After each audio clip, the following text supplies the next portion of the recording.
শালার চাচা তার পোলার নিয়ে এত গর্ব করলো, তার ছেলের মুখে যে সিগারেটের ধোয়া এটা তো দেখলো না, শুধু চিল্লাচিল্লি করলো। এই জন্য তো তার চাচার আজকে পায়, তারপর আমি দেখতেছি প্রতিদিন টিয়া পয়সা হারা, খালি ও আমার সাথে চাচা। কেসকেসি।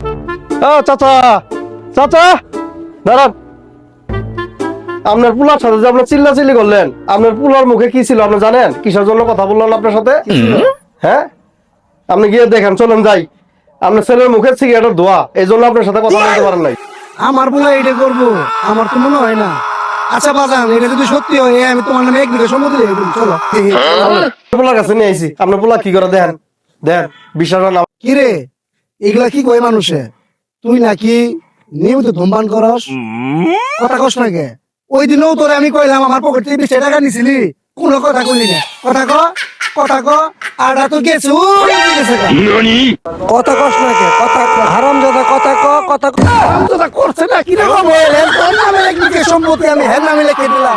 বান্দরের বাচ্চা বান্দরের ভিক্ষা করে খাইস, বান্দরের বাচ্চা বান্দর।